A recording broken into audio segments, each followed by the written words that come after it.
The aviation industry is certainly fast-paced, as so in this case, as the 777-200ER was introduced in the AeroMexico fleet in the late 2000s and by today has already left it again.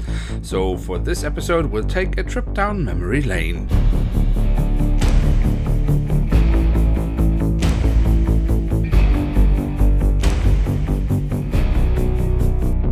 And with that alone, welcome to a new episode of Review, where we today will take a closer look at a Boeing 777-200ER of AeroMexico. At the front of the box we have a cutout so we can get a glimpse of the aircraft model inside, and on top of the box we have the AeroMexico branding.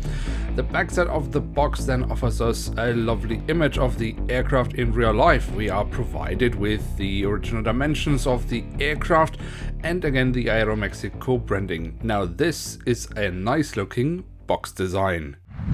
And here she is, the Boeing 777-200ER in the current standard livery of AeroMexico, but as I mentioned in the beginning of the video, this aircraft type is not in use anymore with the airline. But luckily we have an aircraft model here in scale 500, so this might be considered a piece of memorabilia. But in any case, we should of course take a closer look at it to see what it actually has to offer. And as always, we start our tour around the aircraft model with a look at the tail section, where we on the vertical stabilizer have the AeroMexico branding. On top of that we then have 3 numbers, which is part of the registration code, and the full registration code we then find on the fuselage. Towards the very tail of the aircraft we do also have a bit of detailing around the APU exhaust. At the front of the aircraft and across the fuselage we then have the writing of AeroMexico, and we find the Mexican flag. We do also have a SkyTeam logo, of which the airline is a member. The cockpit section itself offers us the cockpit windows, which I guess is quite crucial,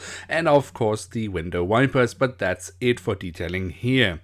If we then move on to the engine nacelles, we can see they have been kept in this dark bluish color, have the silver leading edge and the aeromexico.com web address printed on.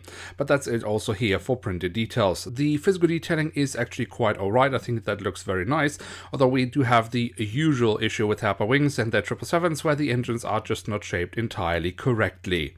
But let's move on to the wings, which we should definitely also take a closer look at. Starting off with the top side, where we can see the different flaps, slats and spoilers have been carved out very nicely, and we find the full registration code of the aircraft printed on here. This we do also find on the underside, alongside some more nice physical detailing. The landing gear is the standard landing gear that Herpa uses for all their 777 aircraft models in scale 500, and overall I think it is actually a pretty decent thing, because it actually looks quite alright. Even the front landing gear looks nimble and somewhat realistic, what a surprise for Herpa Wings, but we are missing some printed details. And then last but not least, we do also have the doors to the cargo compartments printed on here at the back of the aircraft, and also here at the front of the aircraft.